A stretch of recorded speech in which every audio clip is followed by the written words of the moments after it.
Assalamualaikum warahmatullahi wabarakatuh. Selamat sore teman-teman sahabat sukses dimanapun Anda berada. Bertemu lagi dengan saya di channel Calon Sukses. Apa kabarnya sore hari ini? Mudah-mudahan teman-teman semuanya sore hari ini dalam keadaan sehat walafiat dan tak kurang satu apapun. Oke teman-teman, di kesempatan video kali ini sedikit saya akan sharing ataupun berbagi tips kepada teman-teman semuanya, khususnya peternak pemula, bagaimana cara memilih atau mencari sapi yang super sebagai indukan atau calon babon. Oke teman-teman, sebelum lanjut ke video, untuk teman-teman yang baru saja menemukan channel saya, jangan lupa dibantu like, komen, dan subscribe. Oke, tanpa menunggu basa-basi, kita akan langsung saja ke videonya. Oke teman-teman sahabat sukses dimanapun Anda berada, baiklah ya teman-teman, ada beberapa faktor penting di dalam kita memilih atau menentukan calon sapi yang bagus, yang baik untuk kita jadikan sebagai indukan atau babon ya. Jadi teman-teman, sebenarnya ada banyak faktor yang bisa menentukan baik tidaknya calon indukan atau calon babon. Namun bagi saya sebagai peternak, sesuai pengalaman pribadi yang saya temui selama saya memelihara lembu atau sapi ya teman-teman. Jadi ada beberapa kriteria sapi yang bagus ya, yang bisa kita jadikan sebagai indukan yang nantinya tidak mengecewakan apabila sudah kita beli ya teman-teman. Baiklah, langsung aja teman-teman ya. Jadi untuk kriteria pertama atau tip yang pertama dalam kita memilih membeli sapi, ketika kita cari sapi di pasar atau membeli di pasar ataupun kita langsung beli ke petani ya teman-teman, atau bahkan kita kadang beli ke belantik atau toko sapi ya. Kalau kita memilih sapi, carilah yang pertama yang tulangan atasnya lebar. Jadi teman-teman ya, bisa teman-teman lihat pada sapi saya ini ya. Jadi yang namanya tulangan ini ya, pada bagian ini bisa teman-teman perhatikan, itu carilah tulangan yang lebar ya teman-teman. Karena sapi yang tulangannya lebar atau pada bagian atasnya itu lebar, itu nanti ketika menjadi calon indukan dan ketika nanti sudah masanya hamil dan beranak, nanti pertumbuhan daripada sapi tersebut akan sangat bagus ya. Jadi itu yang pertama teman-teman, harus memilih tulangan pada punggung sapi kita ini ya. Ini cari yang lebar atau besar ya teman-teman. Bisa teman-teman lihat, ini yang namanya tulangan ya. Nah ini lebih dari hampir 2 jengkal ya teman-teman. Ini adalah tandanya sapi yang bagus tulangannya, karena itu nanti untuk pertumbuhan daripada si babon yang kita jadikan bibitan tersebut. Itu kriteria yang pertama. Kemudian yang kedua, tipsnya agar kita mencari indukan yang bagus atau babon yang bagus adalah carilah sapi yang pinggulnya lebar ya.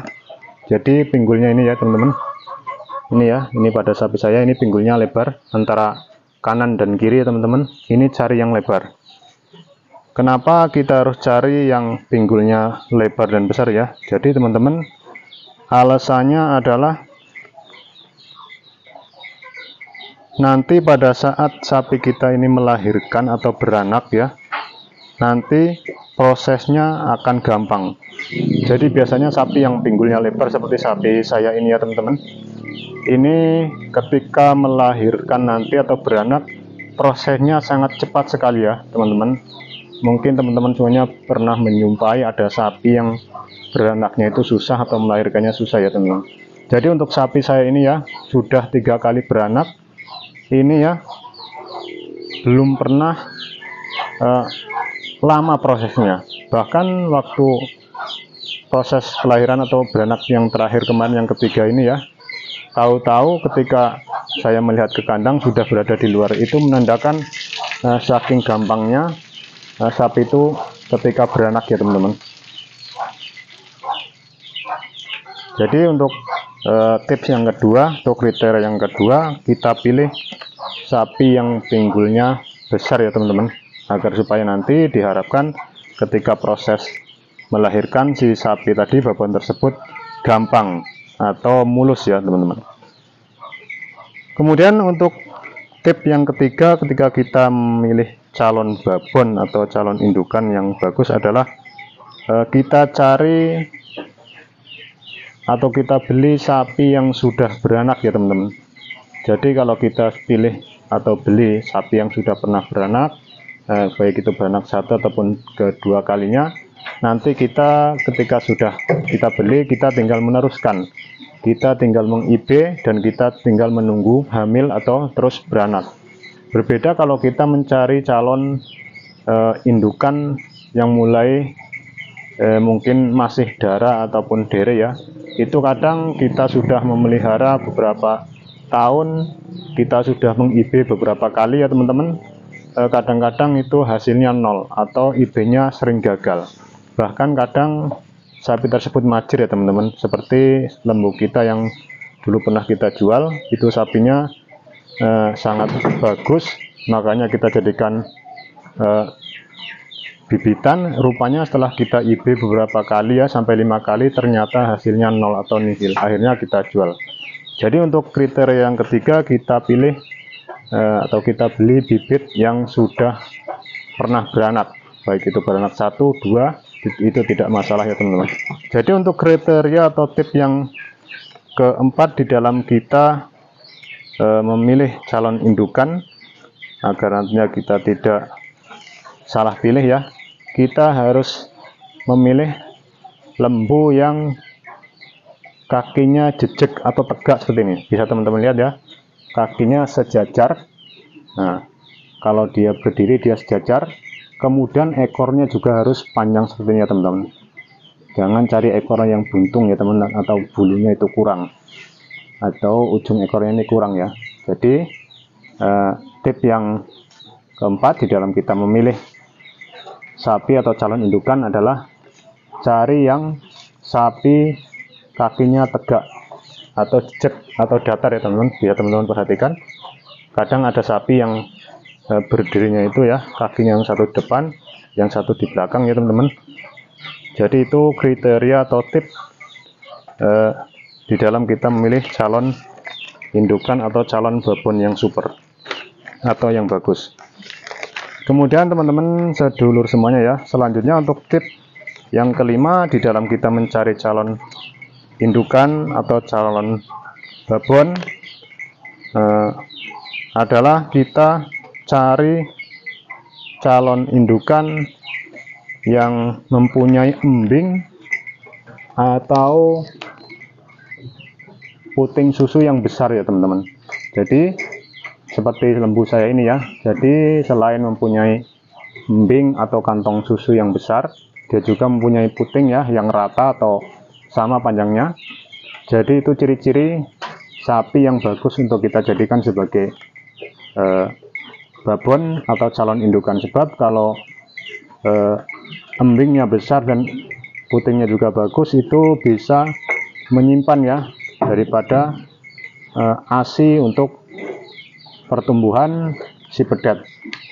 Kemudian untuk teman-teman sedulur semuanya ya, untuk tip yang terakhir di dalam kita mencari atau memilih calon indukan adalah cari yang pada bagian wadonannya ini ya, atau pada bagian alat reproduksi atau alat kelaminnya itu, cari yang bergelambir ke bawah. Jadi yang besar ya, biasanya pada saat melahirkan nanti akan gampang ya teman-teman.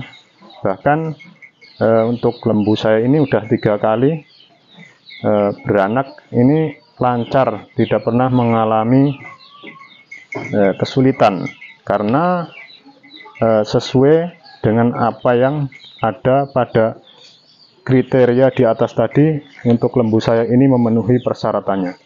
Jadi untuk teman-teman sahabat sukses dimanapun Anda berada, jadi kesimpulannya ya, untuk pemilihan calon indukan atau calon babon, tidak usah kita mencari calon indukan atau babon yang super banget ya teman-teman. Tentunya kalau kita memilih calon babon yang super, tentunya harganya juga mahal ya. Jadi asal beberapa kriteria yang kita sebutkan tadi ada pada calon babon atau lembu yang kita beli, insya Allah atau mudah-mudahan nanti akan menjadi babon yang super dan menjadi calon indukan yang terus-menerus bisa menghasilkan anakan yang bagus-bagus. Jadi mudah-mudahan pada video kali ini untuk teman-teman pemula atau peternak pemula khususnya sedikit bisa membantu di dalam pemilihan calon indukan. Oke teman-teman, mungkin sampai di sini video kali ini. Kita bertemu lagi pada video berikutnya ya. Untuk teman-teman yang baru saja menyaksikan video saya ini atau menemukan channel saya ini, jangan lupa dibantu like, komen, dan subscribe. Oke, kita bertemu lagi pada video berikutnya. Assalamualaikum warahmatullahi wabarakatuh.